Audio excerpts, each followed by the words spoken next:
A paz do Senhor, querido professor da Escola Bíblica Dominical. Eu sou o presbítero Janderson Nascimento e estou o segundo vice-presidente da Assembleia de Deus aqui em Vitória da Conquista, uma igreja que é pastoreada pelo pastor Davi Oliveira Boa Sorte. E hoje, pessoal, vou comentar com vocês mais uma lição do segundo trimestre da CPAD, Classe dos Jovens, lição de número 2. E eu acredito que Deus em Cristo tem uma palavra toda especial para você. Se você está chegando hoje aqui pela primeira vez, aproveita, se inscreve no nosso canal e passe a ser um dos nossos alunos. Ativa o sininho também, para sempre que a gente estiver postando vídeo novo, você receber as notificações aqui. Deixa aí o seu likezinho, o seu joinha, porque com isso vai ajudar a gente a chegar mais longe. Pessoal, se você estiver interessado também no material da aula de hoje, é muito fácil, é só você clicar no link na descrição e baixar o arquivo automaticamente em Word, e aí você pode estar estudando em casa. E claro, se você estiver também interessado no arquivo em PowerPoint, é muito fácil, é só você deixar o seu comentário aí, dizer que está gostando e aproveita e coloca o seu e-mail, porque sempre no domingo que antecede a lição, a gente envia o material para você sim com o maior prazer. Hoje nós estamos estudando a lição de número 2 desse trimestre, do segundo trimestre da CPAD em 2018. E essa lição tem um tema muito interessante para a gente estudar junto para a glória de Deus. A alegria pela nova vida em Cristo. E eu creio que Deus em Cristo vai abençoar poderosamente a nossa vida em nome de Jesus. Então vamos que vamos? Vamos lá, vamos estudar a palavra de Deus em nome do Senhor.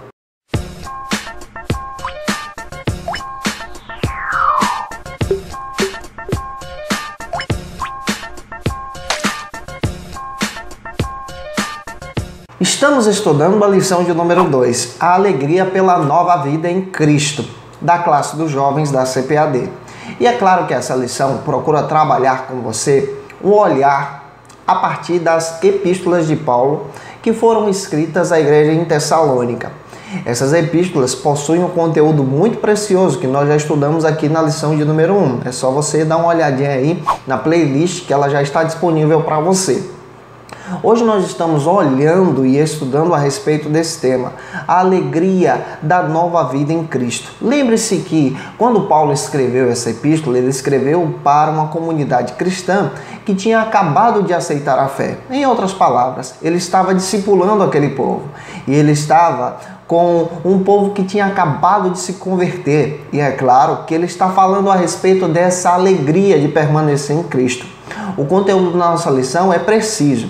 Então não se esqueça, querido professor, antes de iniciar a sua aula, apresentar aos seus alunos o texto bíblico da lição. O texto bíblico é muito importante até mesmo para que você possa desenvolver um bom andamento na sua ministração.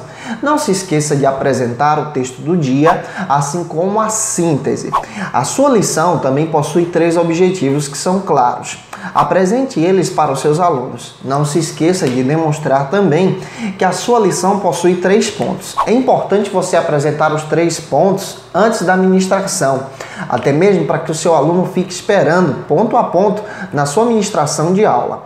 É também legal você fazer as leituras bíblicas com seus alunos, e eu acredito que Deus em Cristo vai te usar poderosamente em nome do Senhor Jesus. Nós somos informados, à luz de Atos, capítulo 17, que Paulo está escrevendo a primeira epístola em uma breve estada na cidade de Atenas.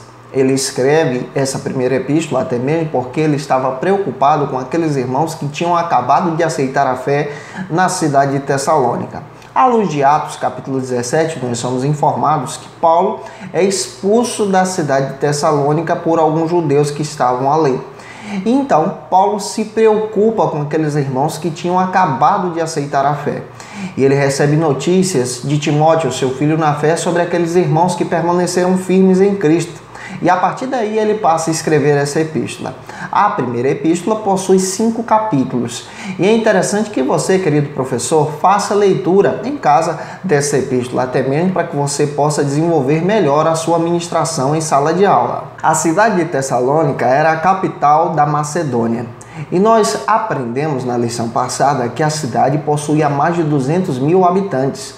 É claro que a mensagem de Deus na cidade de Tessalônica é uma estratégia do Senhor ao usar a vida de Paulo naquele lugar.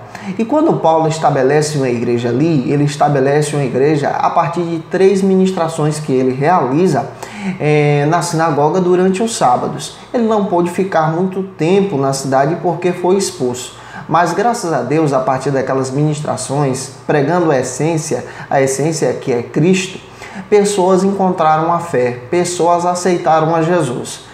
Paulo, estando em Atenas, se preocupa com aqueles irmãos, então envia uma mensagem para fortalecê-los na fé em Cristo, para poder orientar eles nos primeiros passos da sua jornada com o Senhor. William Barclay chega a dizer que Paulo escreve a primeira epístola por 6 razões. 6 razões que são importantes até mesmo você expor para os seus alunos. Vou ditar uma a uma, até mesmo para que você tome nota e apresente em um quadro, de repente na sua apresentação de PowerPoint, na sua ministração de aula. São elas as 6 razões. Primeiro, Paulo escreve a primeira epístola porque a pregação a respeito da vinda do Senhor provocou algo anormal. As pessoas não compreenderam muito bem lá em Tessalônica o sentido da vinda de Cristo. Segundo, Paulo escreve também para tentar esclarecer aos irmãos o que aconteceria com o cristão depois da morte. Terceiro, Paulo escreve aos irmãos para tomarem cuidado para não caírem na imoralidade. Quarto, Paulo também escreve para orientar aqueles que tinham acabado de aceitar a fé a respeitarem as autoridades. Quinto, Paulo escreve porque Paulo também escreve porque havia naquela cidade algumas pessoas que rejeitavam o apostolado do próprio Paulo. E a sexta razão, porque Paulo escreve aquela epístola, é porque já havia alguns sinais de divisão na igreja. Logo no início da primeira epístola, nós percebemos que Paulo procura deixar claro para os irmãos que estavam recebendo a carta o seu cuidado e o seu amor em Cristo por eles. E esse sentimento do apóstolo Paulo é demonstrado de 2 maneiras. A primeira, ele é demonstrado literalmente com o amor do Pai que deriva do seu coração através da vida daquele apóstolo por aquela igreja que tinha acabado de nascer. E segundo, nós percebemos o resultado da afeição de Paulo como pastor pelos novos convertidos em Tessalônica. E é muito importante lembrar a você que aquela igreja, ela nasceu debaixo de perseguição. E a igreja ficou órfã, ficou sem pastor. O pastor da igreja foi expulso da cidade. Paulo foi expulso de Tessalônica. Por isso que há essa tão grande preocupação do apóstolo em escrever imediatamente essa epístola para demonstrar o seu amor, o seu carinho por aqueles irmãos que tinham permanecido ali.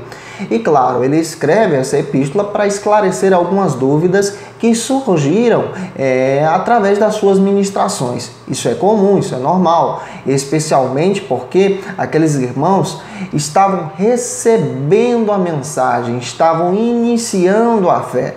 E Paulo está explicando através da palavra de Deus, explicando, sistematizando a doutrina para que aqueles irmãos pudessem compreender muito bem a respeito da vinda do Senhor Jesus, a respeito do serviço cristão, a respeito de servir a Deus de todo o coração. E o que eu acho lindo, que mesmo diante da circunstância, mesmo diante da perseguição, a igreja em Tessalônica floresceu.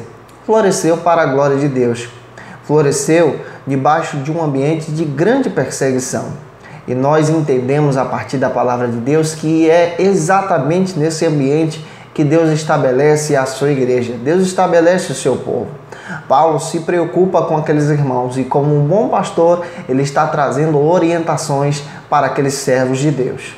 E o primeiro ponto da lição vai falar sobre Paulo e Tessalonicenses, um líder e seus amigos. É claro que esse ponto também está subdividido em alguns subtópicos que eu vou estar tratando com vocês aqui.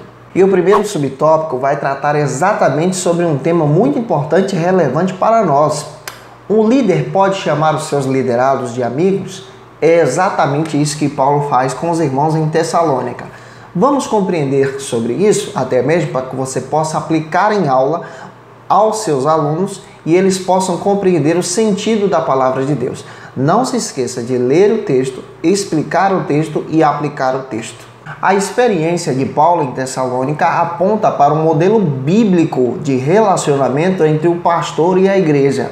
O apóstolo aqui não é somente um pastor que tem amigos, mas os seus amigos são membros da comunidade que ele liderava. Isso aqui é fantástico e isso aqui também é importante e relevante para nós. Paulo, escrevendo a primeira epístola, não se coloca em outro nível. Ele não se coloca no patamar de super-herói, de super-crente, de super-apóstolo. Ele se coloca num patamar de servo, num patamar de amigo daqueles que ele lidera. O próprio apóstolo trata os irmãos em Tessalônica como seus amigos na fé em Cristo. Não era somente os crentes daquela igreja em Tessalônica que foram edificados pelo ministério do ensino do apóstolo Paulo, mas o próprio apóstolo Paulo faz questão de dizer que ele foi edificado pelo ministério daqueles irmãos. Aqui há uma troca nesse relacionamento entre pastor e igreja e pastor. E isso nos faz refletir que nós precisamos disso hoje em nossos dias. O membro precisa ter um bom relacionamento com seu pastor e o pastor, por sua vez, também precisa ter um bom relacionamento de amizade com o seu membro. O segundo subtópico da nossa lição vai tratar sobre o seguinte aspecto: Paulo, um líder que se alegrava através da vida dos seus irmãos. Os seus relacionamentos trazem para você alegria, paz ou somente problemas, dores e dificuldades? Essa questão entre o apóstolo Paulo e os irmãos de Tessalônica estava muito clara. Lembre-se que a igreja floresceu em um período de perseguição. O pastor da igreja foi expulso da cidade. Ele está escrevendo agora da cidade de Atenas para aqueles queridos, mas ele não está escrevendo somente como um papel de um líder para a igreja, mas ele está escrevendo como um papel de um amigo, demonstrando o amor de Deus, o carinho do Senhor por aqueles irmãos que haviam ficado naquela cidade. E é claro que Paulo aqui demonstra a sua alegria em receber notícias daqueles irmãos. Grande parte dos relacionamentos da atualidade vem se desgastando por causa de perspectivas erradas. Olhe a Bíblia, observe o texto bíblico, observe o texto ao qual nós estamos olhando e analisando a partir das Escrituras. A epístola de Paulo à igreja de Tessalônica é um exemplo de verdadeira amizade de um pastor com os membros, dos membros com o pastor.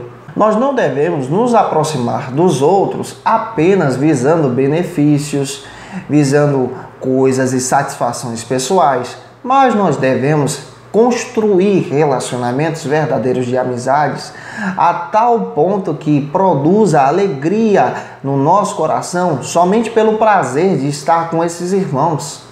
Paulo, escrevendo aqui a igreja de Tessalônica, ensina isso para o nosso coração. Essa mensagem é universal para as nossas vidas. E nós devemos nos alegrar por pessoas, nunca por bens materiais ou por instituições ou por causa de algum cargo que nós possuímos. Devemos nos alegrar por causa dos relacionamentos que foram construídos durante a nossa jornada. Paulo nos ensina isso quando ele passa por Tessalônica. Ele construiu relacionamentos verdadeiros com aqueles irmãos ali. E o terceiro subtópico do ponto número 1 trata sobre o seguinte tema: uma amizade que tem como fundamento Cristo. Só há uma razão para explicar o fundamento edificante da amizade que surgiu com o apóstolo Paulo e os irmãos em Tessalônica: Cristo. Cristo é a resposta. Cristo é a razão. Cristo é o elo que liga esse relacionamento. Cristo é o fundamento dessa relação com o apóstolo Paulo e os irmãos em Tessalônica. Pare e pense em um momento. As pessoas que receberam a mensagem ali eram de uma comunidade diferente da comunidade que Paulo nasceu e foi criado. As pessoas que receberam o evangelho em Tessalônica, boa parte eram gentias.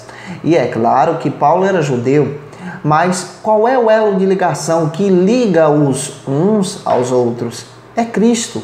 Cristo é que estabelece essa ponte, Cristo é que estabelece essa ligação. E o apóstolo Paulo é esse instrumento de Deus para demonstrar uma verdadeira amizade com aqueles que acabaram de receber a mensagem do Senhor. Todas essas convulsões sociais que vivemos hoje, que presenciamos, como intolerância, racismo e discriminação, são resultados da compreensão errada de uma verdadeira amizade. São resultados também da compreensão errada daquilo que nós aprendemos como valores eternos. São resultados também da compreensão errada do distanciamento do homem com Deus. São resultados também da compreensão errada do relacionamento do amor de Cristo para com o homem e o relacionamento de Cristo para com o seu próximo. Essas diferenças são causadas por distanciamentos, mas somente Jesus, somente o Senhor pode nos ligar, somente Cristo pode nos ajudar a construir relacionamentos verdadeiros, somente Cristo pode nos ajudar a encontrarmos o plano original do Senhor. Somente Cristo pode nos ajudar a nos aproximar do nosso próximo. Foi Cristo que ajudou Paulo a se aproximar dos irmãos em Tessalônica. Lembre-se que o apóstolo Paulo desejava ir para outro local, outra direção, mas foi o Senhor que deu uma revelação ao apóstolo Paulo em dizer para ele: passa a Macedônia. Agora Paulo está exatamente na capital da Macedônia, Tessalônica, levando a palavra de Deus. É claro que ele é expulso dali. E é Cristo que estabelece esse amor do apóstolo com aqueles irmãos, com aquelas pessoas que eram diferentes da sua cultura. É Cristo que faz esse elo de ligação. É Cristo que nos ajuda hoje em dia a apresentar esse elo de ligação também para com o nosso próximo. Apresente isso para os seus alunos. Não se esqueça de apresentar também o pense do primeiro ponto, assim como o ponto importante. É interessante que você leia com seus alunos, é interessante que você descreva para que eles possam até debater com você em sala de aula. Vamos para o ponto de número 2 da nossa lição, que vai tratar sobre o seguinte assunto. Ponto de número 2, quais as características dessa igreja que Paulo ama? Nesse ponto nós vamos aprender a respeito das características da igreja de Tessalônica. Vamos dividir isso em alguns subtópicos que iremos tratar com vocês. É importante que você tome nota de alguns assuntos que vamos desenvolver aqui. Lembrando que o material está disponível também no link aí abaixo. É só você clicar e também aproveita, deixa o seu joinha. Eu vou agradecer você em nome do Senhor Jesus. Então, vamos para o primeiro subtópico da nossa lição, do ponto número 2, que vai falar sobre o seguinte assunto: uma fé operosa. A experiência de salvação dos irmãos em Tessalônica não foi algo orquestrado pelo homem, mas foi algo direcionado pelo próprio Deus. A fé daqueles irmãos era uma fé maravilhosa e isso chamou também a atenção do apóstolo Paulo. A fé é uma característica fundamental daquele que crê em Cristo. E nós aprendemos que aquela igreja possui uma fé que acreditava literalmente nas obras da salvação. A fé, através do evangelho aqui, acabou produzindo um impacto naquela cidade, a tal ponto que aqueles irmãos abandonaram os ídolos. Capítulo 1, versículos 7 e 8, nós encontramos esse texto em 1 Tessalonicenses. Aqueles irmãos abandonaram as práticas que não agradavam a Deus. Essa fé, misturada com a pregação do Evangelho, desenvolveu uma grande transformação para aqueles irmãos em Cristo Jesus. Essa fé é a fé que acaba demonstrando as obras da salvação daquele que acabou de aceitar a Cristo. É claro que essa fé aqui não é uma fé morta, estática, parada, mas é uma fé transformadora, que produz resultados. A fé da salvação é aquela que transforma a pessoa. E Paulo está demonstrando que aquela igreja possuía uma fé operosa. Vamos observar o segundo subtópico do ponto número 2 e entender mais uma característica da igreja de Tessalônica que vai ser bênção para as nossas vidas. E o segundo subtópico apresenta a característica do amor abnegado. Capítulo 4, versículo 9 a 12, nós entendemos que aqueles irmãos em Tessalônica, eles receberam uma fé através do evangelho que foi pregado pelo apóstolo Paulo. E esse evangelho provocou transformação na vida daqueles irmãos. É claro que essa transformação é demonstrada também nesse amor abnegado. Eles aprenderam que o evangelho também significava serviço, servir a Deus de todo o coração e também servir ao próximo, aos seus irmãos, para a glória do Senhor. E eles demonstram isso muito bem e o apóstolo Paulo se alegra ao receber aquelas notícias através de Timóteo.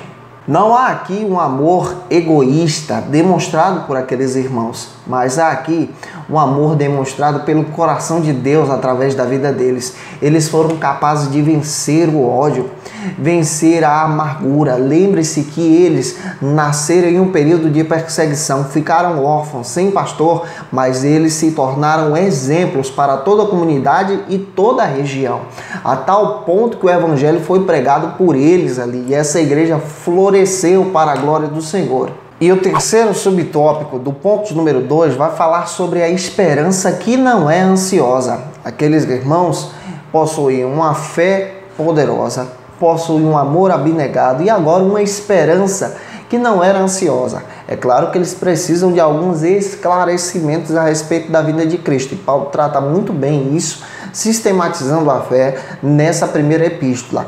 Mas é interessante que quando nós observamos as atitudes daqueles irmãos, nós ficamos encantados com a natureza do trabalhar de Deus sobre a vida deles. Que essa natureza aconteça em nossas vidas para a glória e honra do Senhor. 2 Tessalonicenses, capítulo 3, versículos 10 a 12, Paulo agora passa a esclarecer algumas dúvidas que surgiram no meio do caminho. Os irmãos ficaram ansiosos com a mensagem da vinda do Senhor. E é claro que alguns deixaram até de trabalhar. E Paulo então passa a explicar que era necessário que os irmãos retornassem para o seu trabalho e, trabalhando, aguardassem a vinda do Senhor. É claro que o amor daquela comunidade foi tão grande, a esperança foi tão verdadeira, que o apóstolo Paulo precisou explicar algumas coisas para aqueles novos convertidos em Cristo Jesus. Nós precisamos aprender a respeito desse amor, desse anseio de estar com o Pai, que os irmãos em Tessalônica nos ensinam. A esperança daqueles irmãos tinha um fundamento sólido. E qual era o fundamento sólido? Não era Paulo. O fundamento sólido daqueles irmãos era Cristo. 1 Tessalonicenses capítulo 5, versículo 8. Cristo era o fundamento daquela igreja. A igreja era estabelecida por Cristo, a igreja era de Cristo, a igreja ainda é de Cristo, a igreja é do Senhor, Ele é o dono da igreja. Foi Ele que comprou as nossas vidas por um preço muito alto na cruz do Calvário. E Paulo deixa isso claro. E a ansiedade aqui colocada por algumas pessoas, às vezes poderia até mesmo ser distorcida. É claro que há uma orientação a respeito da ansiedade na própria lição. A ansiedade é algo produzido pelo coração humano, mas o apóstolo Paulo está orientando os irmãos que nós devemos aguardar Cristo com um fundamento sólido para a nossa caminhada cristã. Cristo é aquele que nos guia, aquele que nos orienta. Nesse segundo ponto, não esqueça de apresentar aos seus alunos o pense e também apresentar para eles o ponto importante da lição. Isso é legal até mesmo para que você possa desenvolver bem a sua ministração. Vamos para o ponto de número 3, o último ponto dessa lição, que vai tratar sobre o seguinte assunto: a nova vida em Cristo e os seus efeitos. É claro que esse ponto está dividido também em alguns subtópicos que vamos desenvolver com vocês. E o primeiro subtópico fala sobre a transformação que não pode se esconder. O testemunho de Paulo sobre os irmãos em Tessalônica é muito forte, e é claro que esse testemunho impacta as nossas vidas até hoje. Entretanto, essa transformação apresentada pelos irmãos de Tessalônica não era somente algo isolado visto por Paulo. As pessoas da região perceberam a transformação daquela comunidade através de Cristo Jesus. Capítulo 1 da primeira carta, versículo 8. Mateus capítulo 5, versículo 14, o próprio Jesus falou que era impossível esconder o resultado da transformação, da mudança daqueles que escolhessem o Senhor como o guia da sua vida, como o Senhor e Salvador da sua vida. O impacto dessa transformação é incalculável, não dá nem para se discutir. Mas é claro que nós conhecemos o testemunho a partir da palavra de Deus. Aqueles irmãos, aquela comunidade se tornou um exemplo, um espelho para toda a região. A transformação e a salvação em Cristo foi real para aqueles que aceitaram ao Senhor como seu Salvador em Tessalônica.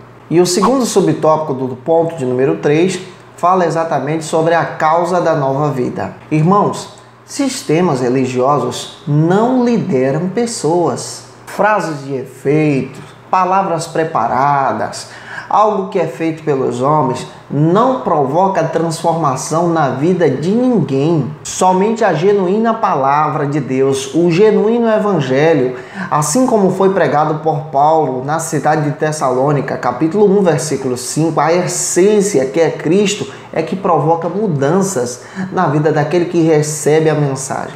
É a palavra de Deus que transforma as pessoas. É o evangelho verdadeiro que provoca transformação na vida daquele que crê em Cristo como seu Salvador. Não foi uma estratégia, uma técnica, um exemplo, um desenvolvimento de crescimento de igreja. Não foi isso que aconteceu em Tessalônica. Foi simplesmente o bom e puro evangelho sendo pregado apenas 3 vezes, em 3 sábados, que produziu um grande efeito no coração da vida daqueles que receberam. Esse evangelho ainda é o mesmo. Nós só precisamos pregá-lo diariamente, pregá-lo e apresentá-lo ao coração daqueles que ouvem a mensagem de Cristo. E é claro que essa transformação aqui que acontece em Tessalônica é por causa da verdadeira pregação do evangelho. Uma pregação que está envolvida pelo poder do Espírito Santo, uma pregação que transforma o coração daqueles que ouvem, uma pregação que provoca mudanças para a glória do Senhor. E o terceiro e último subtópico do ponto número 3 fala sobre uma vida exclusiva para Cristo. Mateus capítulo 6, versículo 24 diz que não há acordo com o Senhor e as entidades do mal. Não tem acordo, não dá para negociar. Se você serve a Cristo, você serve a Cristo de todo o coração. Você serve a Ele para a glória e honra do nome dEle. A postura daqueles irmãos em Tessalônica era uma postura muito corajosa. Eles floresceram em plena perseguição. Eles floresceram debaixo de perseguição terrível. O próprio pastor da igreja é expulso da cidade. Mas eles permaneceram fiéis a Cristo. Eles não negociaram o evangelho. Eles não distorceram a palavra. Eles permaneceram firmes com o Senhor. Eles abandonaram os ídolos. Eles se tornaram exemplos de uma igreja genuína de Cristo para toda a região. Nós precisamos aprender isso. Nós precisamos caminhar com Cristo diariamente. Nós precisamos reconhecer que esse amor é genuíno e real. Quando nós observamos a epístola de Paulo à igreja de Tessalônica, nós aprendemos exatamente coisas preciosas para o nosso coração. Gente, eu espero que Deus em Cristo possa ter falado com você. Não se esqueça de apresentar o pense, o ponto importante do ponto número 3. Olha, que Deus possa ter te abençoado poderosamente. Quero lembrar você que eu também estou comentando a lição de adultos e também a lição de juvenis. Aproveita, se inscreve no nosso canal, compartilhe aí para os seus amigos. Se você quiser seguir a gente nas nossas redes sociais, vou deixar o Instagram e o Face. Viu? Segue a gente, pessoal. Vou ficar feliz em te ver por lá. E é claro que Deus em Cristo vai abençoar poderosamente as nossas vidas. Que Deus possa abençoar você em nome do Senhor Jesus. Até semana que vem com mais uma lição da Escola Bíblica Dominical para a glória de Deus. Um beijo no seu coração, um grande abraço e a paz do Senhor.